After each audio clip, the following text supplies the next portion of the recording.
Well, ngayong umaga ay update ko kayo ulit sa ating pong gagawing luto ng arroz Valenciana. So, ngayon po ay papakita ko po sa inyo kung paano lutuin ang arroz Valenciana. So, mayroon po tayo ritong onion or sibuyas na puti. Sibuyas na puti po ang ginamit ko. At saka mayroon tayong bawang. No? Ayan, gigisahin po natin siya. Onion, bawang. So, ayan po, gigisahin na po natin. May mantika. Yeah, mayroon na. Siya nga pala, katuwang ko yung aking kapatid at ayan yung girlfriend ko. Ano? Yan yung girlfriend ko ng 31 years na. No? 31 years na kaming kasal. Girlfriend ko siya. Siya yung, tumingin ka naman sa camera. Siya yung nanay ng dalawa kong anak na lalaki. Yan, girlfriend ko siya. Tanggalin mo Ng yung isa. 31 years na kaming kasal. Anniversary po namin nung nakaraang December. Ayan, igisa na po natin siya. No? Tanggalin mo yan. Wala naman yung aking alaga. Biliguan ko kayo. Tapos ito nga tayo. Habang ginigisa natin ang ricado, susunod natin yung atay, manok at saka yung balon-balonan, no? Yung laman ng manok at kasama yung mga konting sinama ko na yung mga buto-buto, no? Para kumatas. Yan, ilunod na natin. Ay, lunod, igisa na natin. Yan. So,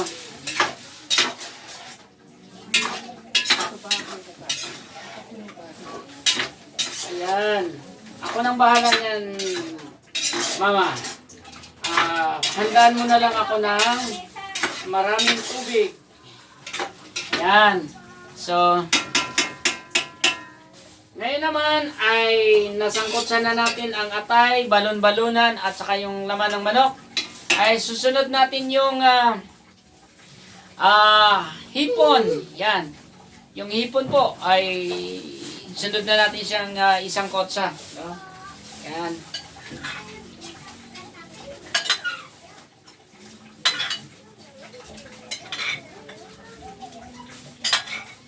Ayan. Okay. Pagkatapos nating haluin, no? Para kumatas ang katas. Nagsama-sama yung katas. Wow, grabe. Alam nyo, ka-brothers, kabayan, sagana sa sahog. Grabe. Halos mga lahati itong kaldero na pinaggisahan ko. No? Dito ko siya ginisa, no? At mamaya ay pagka napakuluan na natin ito, no? Luto na siya ang mga ricado, ang sahog, luto na, ay ilalagay na natin yung malagkit, no?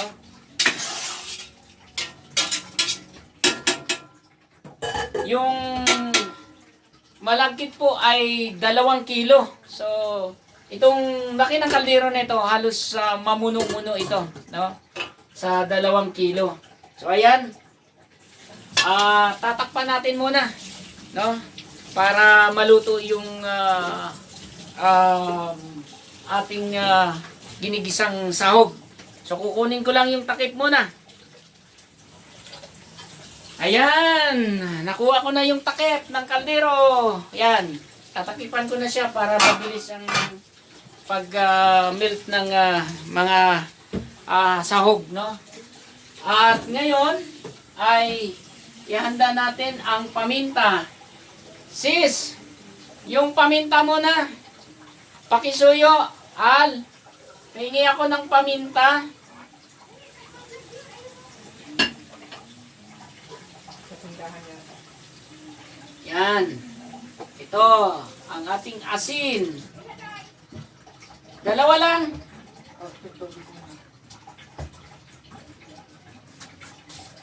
Ito yung food color. Okay lang. Yan o. Okay. Okay yan? Okay lang ito.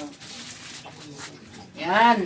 So, lalagyan na natin siya ng paminta. Parang lumasang-lumasa talaga. No?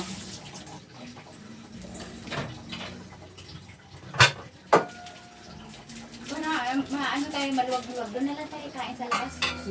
Pwede ba doon? Oo, inayos ko na. Di ba magbablog ako doon? Okay lang sila? Walang problema? Wala problema. Okay, sige. Mas maganda. Mas maganda yan. Yan. Nilagay na po natin ang paminta at haluin po natin.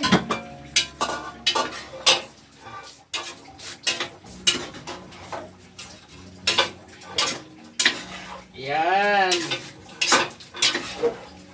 Mamula-mula na ang hipon. Wow. Naamoy ko na mga ka-brothers, mga kabayan. No? Ngayon naman ay isusunod natin ang asin. Tanong mo nga kung asin to, mama. Asukal yan. Ha? Asukal to? O tanong mo na saan ang asin dito. Ito. Yan. Pasensya na kayo mga ka-brothers, mga kabayan. Nandito kasi ako sa bahay ng kapatid ko. Hindi ko masyadong kabisado ang mga lagayan ng kanyang mga Ricardo dito. Ayan, ayan, nakikita niyo sa vlog natin. Ang kanyang istante ng mga lagayan. Ayan, sa kabila ay yung mga tasa niya. No? So, lalagyan natin siya ng asin. Pahingi ako ng kutsara, ma. Para matansya natin ang lasang-lasa nito talaga.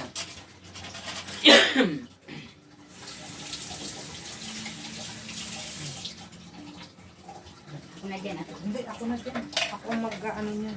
Ito mamaya lagyan ng Alisyana. Oo. Ay, nako. Kahit sang linggo to ng hindi ito masisira. Initin lang. Mayroon ka lang oven na okay na. Yan, tatansyahin natin muna. Kasi mahirap yung... Yung saan nila lagay yan?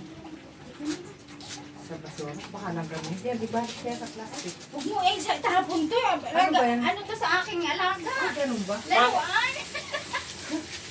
Laruan ng aking alaga ito. Pati yung laruan ng kanyang alagang aso napasama sa Akala namin buto ng baboy. Buto ka. Oo. Buto nga to ng baboy pero kanyang Ah, laruan talagang to. totoong buto ng baboy, ha? Oo. Talaga, ha? Kaso lang, nandun sa labas galit sa akin.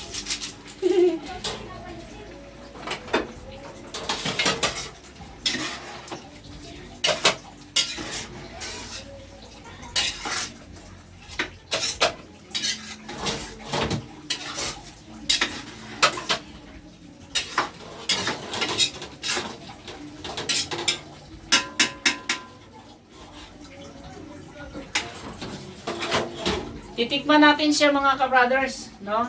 Para matansya natin ang lasa niya kasi ang arroz Valenciana hindi masarap kapag sobrang alat, no? Kaya kailangan talagang tansyado ang paglagay ng asin. Wow. Pwede na. May magic sarap na rin. Pwede na siya. No chicken cube. Magkaragay mo. Ano lalagay mo? Kumuha ka lang, humingi ka ng chicken cube kung mayroon dyan. Parang may nakita ko kanina. Baby, hingi ka ng chicken cube kay Lola. Yun.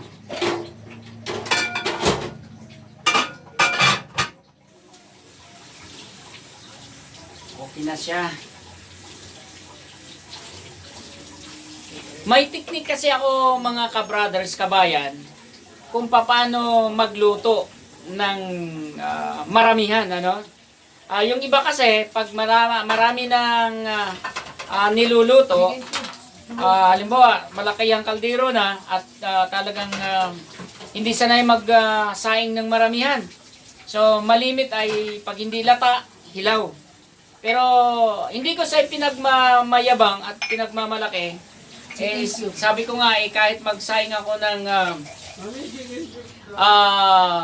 12 kilos sa isang saingan, ay titiyakin ko sa inyo na kakainin ninyo na masarap at malinamnam. Bakit? Hindi siya hilaw, hindi rin siya lata, no? Kaya may teknik po. Mamaya ipapakita ko sa inyo kung paano gawin, ha? Kasi pag hindi nyo talaga alam, katulad nito, 2 kilo ang lulutuin mo. Eh bakit kayo muko sa kamera? Ayan. Alam nyo, minsan itong aking kapatid, mahihayin na umarap sa kamera eh. Ngayon lang ito umarap sa kamera. For the first time mga ka-brothers, kabayan. Ngayon lang ito umarap sa kamera na makikita sa buong mundo. Nga, No? talaga. Kasi ano na tayo eh, talagang unti-unti na tayong nakilala sa larangan ng social media o sa YouTube, no, bilang isang vlogger, no? Ito, lalagyan natin ng pangdagdag ng lasa. So nag-add po ako ng Knorr Cube, no? This is ano siya, Knorr Cube, chicken or pork, no? So, ayan. So, antay-antay lang tayo at ating pong haluin. Ayan. Lumalaki na siya, kumukulo na siya. Wow! Ngayon natin bigyan. Tatapusin na natin sa kunti lang naman. Malinis. Yan. Ano na lang natin. Sige, ayan. Yan, nakikita ninyo na dumaan sa kamera. Kasama ng kapatid ko yan dito sa bahay. No? Kaibigan niya, kasama niya dati sa trabaho. Ngayon yung kapatid ko kasi, dating garment sa ano to eh, mahusay itong manahe. Expert to sa, kasamahan niya dati. Ngayon, itong kaibigan niya, kasama niya dito sa bahay, nagpapatuloy nagtatrabaho sa garments. No? Ang kapatid ko ay tumigil na at yun nga, pumasok sa larangan ng pagbibinta ng mga housing, no, ng bahay. At the same time ay mayroon siyang negosyo dito at ang kanyang negosyo ay nagkaroon ng munting sari-sari store, no? So maganda naman ang naging ayon sa kanya ay maganda naman ang come up. Sige, dumaan ka na. Huwag kang mahiya para makita. Para makita ka. Oo. So, ayan, atin na pong Dito na lang tayo. Ano na? oo, para wala nang hugas-hugas. Tama yan. Lagyan na lang ng paper plate, no? Para walang hugasin. Maganda yung ano. So, ngayon ay ihanda po natin ang green peas. Yan. Ito, ang green peas ay hindi po pwedeng mawala sa arroz valenciana, no? At siyempre, pagkatapos ng green peas ay mayroon po tayong pasas or yung black beans, no? Black beans. Or yung tinatawag na dried strawberry, no? Hindi. Ano ba ito? Sari-sari sila. Ano ba ang ano nito? Tama nga, oh. Ubas. Oh, ay, hindi pala siya strawberry, kundi dried grapes, no? O ito yung ubas, no? Ito ay masarap pag hinalo sa arroz valenciana. Ito ay dagdag ganda tingnan, no? Kasi pag nakita mo may mga design, may decoration na siya, no? So yan na sa ilang sandali ay ilalagay natin. At isa pa sa ingredients na ginagamit natin ay yung food coloring na kinuha natin ay yellow egg, no? Egg yellow. Yung tawagin ay egg yellow. Ayaw ng aking girlfriend ng yellow egg, kundi egg yellow, no? Binaliktad lang. So, ilalagay natin to. So, ngayon, ito lang gagawin natin.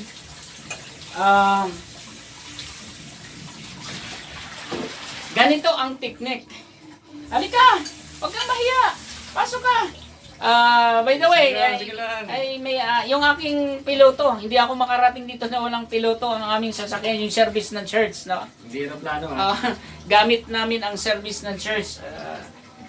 Salamat nga pala sa aking senior pastor, na si Pastor Frankie Elbiato, na pinahintulutan tayo na magamit ang service ng simbahan.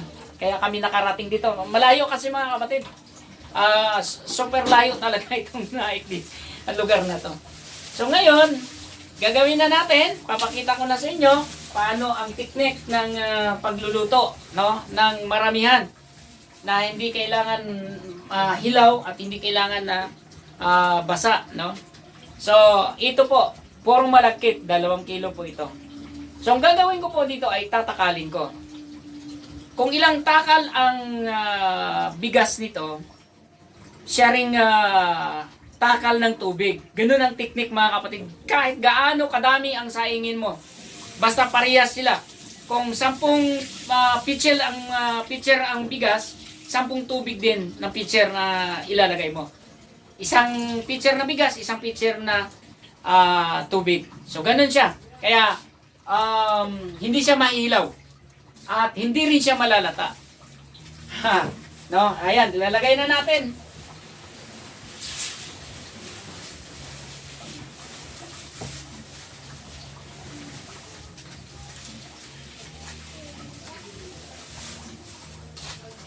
Ayun. Yan ba yung green fish na dala natin?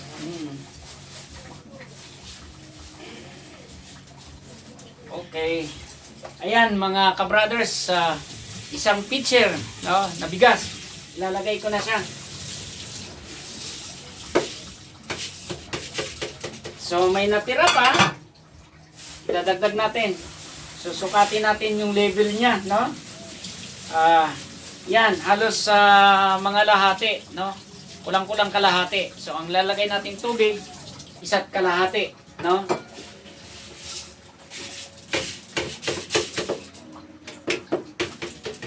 Okay, tubig na darling. Yan. Kumuha lang po tayo ng tubig para ilalagay na natin.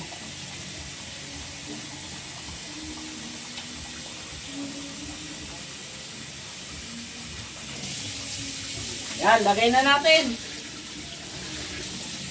Yan, dadagdagan siya natin ngayon ng kulang-kulang kalahati. Yan. O, ayan na. Nailagay na natin ang tubig. Anong susunod natin gagawin? Ito, haluin natin, no? Para ang bigas ay magpantay siya sa mga ricado o yung sahog, no? Ayan na. And then, pagkatapos, ilalagay natin ang green peas. Yan. Ito, alisin natin sa pagkabalot. Yan. Yan. Yan.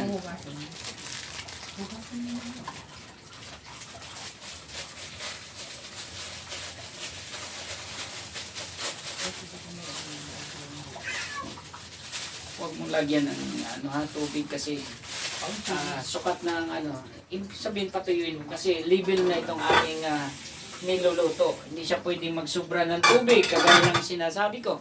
Pag nagsubra ng tubig ay malalata. May tendency talagang parang lugaw. So pag kumulang naman at hindi ka marunong talaga maggawa ng paraan paano siya lutuin, talagang pag kinain mo naman parang bigas lang siya. So ito ay mamaya pagka naluto, makikita ninyo. No, ito lalagay na natin yung green peas, no? Ayan. Halo na natin.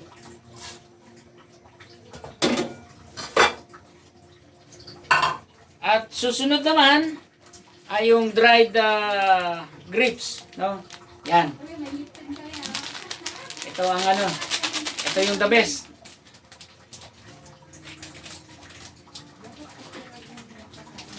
Yan.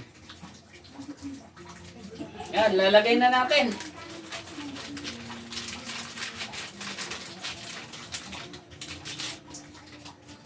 Yan, pagkatapos na mailagay lahat ng ricado, ay haluin niyo siya para magpantay yung dalawang sangkap na dinagdag natin, yung green peas at saka dried grapes, no? Para pag naluto na siya, kitang-kita sila na pari-parehas yung lagay nila, no? So ngayon, timplahin natin, no? Bakit kailangan natin timplahin? Kasi kung may kulang, kailangan dagdagan natin. Halimbawa, kulang siya sa tawag nito, asin, ay dadagdagan natin, no? Ito, titikman ko na, ha? Wow. So, kulang siya sa kulang siya sa salt, no? Dadagdagan natin ng konti. konting-konti lang naman para mag-balance yung lasa niya talaga. Yan, yung kadagdag natin. Ah.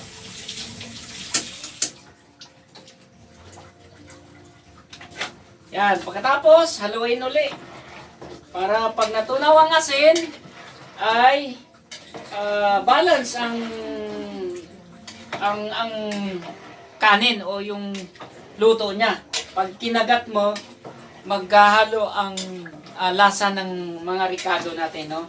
So, ayan. So, tapos na natin siyang mailagay lahat ng ricado, no? Takpan na natin siya until na mag-boiled siya, and then pagka na-boiled siya mamaya, kumulo na, ay bibisitahin natin at titingnan natin kung pwede na siyang haluin, no? So tatakpan ko na siya. So, yun po ay pagluto ng arroz Valenciana. So, pansamantala po akong magpapaalam sa inyo sa mga oras na ito. Mamaya po ay mapapanood nyo uli ang ating sunod na video. Dito na lang po muna ako. Bye-bye!